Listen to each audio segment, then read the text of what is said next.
बारिश होने लगती है। तभी सुमति को चिंता में देखकर गौरी कहती है, माँ जी आप बारिश देखकर परेशान क्यों हैं? क्योंकि ये बारिश ही तो जाड़ा बढ़ा देगा बहू, और ठंड सबके लिए एक समान जो नहीं होती।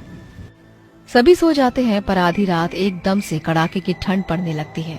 नंदू ठंड से रो पड़ता है। माँ जोर से ठंड लग रही है, कंबल ओढ़ा दो ना माँ। ओह हे राम, लगता है बाहर बर्फ गिर रही है, इसीलिए बर्फीली हवा बह रही है। बहू, अरे बड़ी बहू बारी में से कंबल निकाल ले। जी माँ जी। माँ जी, कंबल तो चूहे ने कुतर दिया है। हे ईश्वर, एक यही तो कंबल था घर में जिससे ठंड में ओढ़कर गुजारा होता था। अरे यही उड़ा दे बहू।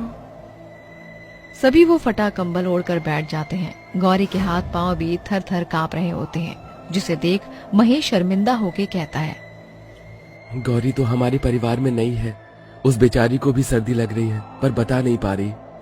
गौरी अपने गरीब ससुराल वालों को डबडबाई आंखों से कांपते देख रही थी। वहीं दूसरी तरफ शीतल अपने अमीर ससुराल के नरम बिस्तर पर रजाई ओढ़कर पड़ी थी। जहां अमीरों की ठंड बिस्तर रजाई में सुकून से बीती, वहीं गरीबों ने रात ठंड से कांपते हुए ठिठुरते जाग कर काटी। गौरी, मैं काम पर जा रहा हूँ। ये लो जी, सूखे आलू के साथ रोटी रख दी है। अरे आपकी बुशर्ट कितनी पतली है, स्वेटर तो पहन लो, बाहर कितनी ठंड पड़ रही है। नहीं ठीक है गौरी, इतनी ठंड नहीं है। तभी नंदू तबाक से बोल पड़ता है, अरे ताती ताता के पास ना एक भी स्वेटर नहीं है, छाले फट गए।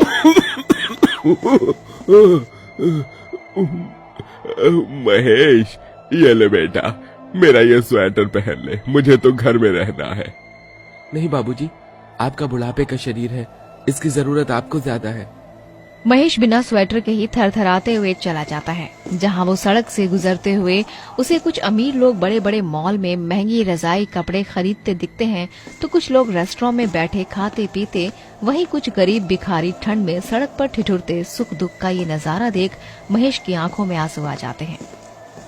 जिनकी जेबें भरी होती हैं, ये ठंड उनके लिए सुहाना मौसम लेकर आती है। काश की ये ठंड हम गरीबों के लिए भी एक समान होती, तो किसी गरीब की ठंड ऐसी न बीतती। वहीं शीतल अपने आलीशान क्वार्टर के हीटर की गर्म हवा में खिड़की में से बर्फ गिरता देखकर खुश होती है। आई लव विंटर्स, ये स्नोफॉल कितनी अच्छी लग रही है। ऐसा लग रहा है जैसे पूरी धरती ने सफेद चादर ओढ़ ली हो। इतने में प्रेरणा आती है। शीतल बहू, वहाँ खिड़की पर क्यों खड़ी हो, ठंड लग जाएगी। सासू माँ, मुझे सर्दी का मौसम बहुत पसंद है। मैं तो कहती हूँ काश की पूरे साल ठंड रहती ना, ये ठंड कितनी खुशियाँ लेकर आता है। हाँ, मगर ये ठंड सभी के लिए एक समान नहीं होता शीतल बहू। हम तो आराम से यहाँ अपने बंगले में बैठे हैं, मगर उन गरीबों से जाकर पूछो जो सड़क पर इस वक्त भी ठंड में ठिठुर रहे होंगे। खैर, नाश्ते में क्या खाओगी? ठंड बढ़ गई है ना, तो मैंने अपने और शिव के लिए मूंग दाल और गाजर का हलवा बनवाया है। तुम्हें अपने लिए कुछ अलग से बनवाना है तो जाकर नौकर को कह दो। सासू माँ, मुझे तो ठंड में गर्मा गर्म पनीर और मशरूम बड़ा पसंद है। ऐसे ही दिन बीतते हैं, जिसके साथ तापमान तेजी से घटता है और दिन रात बर्फ पड़ती है। उसी बीच बहुत ही तेज बर्फीली हवा चलती है, जिससे झोपड़ी की खिड़की टूट कर गिर जाती है और छत भी उजड़ जाते हैं। ठंड से सबका बुरा हाल हो जाता है। सभी की आंखों में आंसू थे। ये जाड़ा तो जैसे शरीर का खून जमा रहा है। पता नहीं ये ऊपर वाला ठंड का कहर हम गरीबों के घर पर ही क्यों तोड़ता है। माँ, चाची भूत लगी है, चाचा कब आएंगे, लोटी कब बनेगी? बस आते होंगे तेरे चाचा नंदू। तभी आंखों में आंसू लिए महेश थर थराते हुए कांपते हुए घर में आता है। अजी क्या हुआ, ले आया आप राशन? देखिए खिड़की भी टूट गई और छत भी। ठंड की वजह से काम बहुत मंदा है गौरी। मौसम खुलने तक कोई काम धाम नहीं है। तो फिर खाएंगे क्या? पता नहीं गौरी, भगवान हम पर ही सारे सितम क्यों ढाता है। जो ईमान बेचते हैं उन्हें तो छप्पर फाड़ के देता है, और हम जैसे गरीब लोग जो मेहनत करके 2 वक्त की रोटी कमाते हैं वो भी हमसे छीन लेता है। क्यों, आखिर क्यों? ये ठंड सबके लिए एक समान नहीं।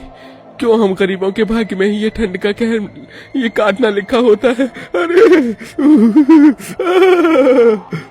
कहते हैं कि मर्द की आंखों में आंसू तभी आते हैं जब वो अंदर से टूट जाता है। महेश को रोता देखकर सभी सिसक पड़े। ऐसे भूखे प्यासे उनका दिन बीत रहा था। वहीं दूसरी तरफ शिव, जब से हमारी शादी हुई है तुम काम में लगे हो, वो भी इतना रोमांटिक मौसम छोड़कर मेरी तरफ देखते भी नहीं। चलो ना कॉफी पीने चलते हैं। अच्छा बाबा, ठीक है।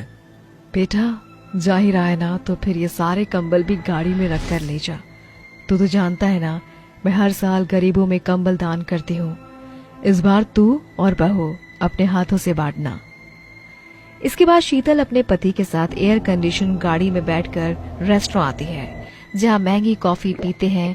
वहीं रोटी और कंबल के बिना हरिहर और सुमति का शरीर तपने लगता है और ठंड उन्हें बीमार कर बिस्तर पर पटक देती है।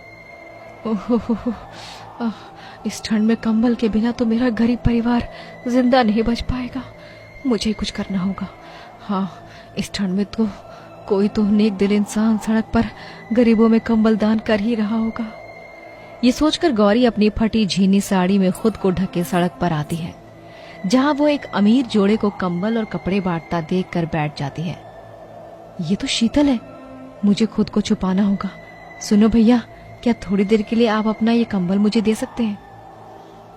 गौरी एक भिखारी से कंबल मांगकर अपना चेहरा ढक लेती है, पर शीतल उसे देख लेती है और रुहासी होकर बोलती है, गौरी, तू इस हालत में? गौरी शीतल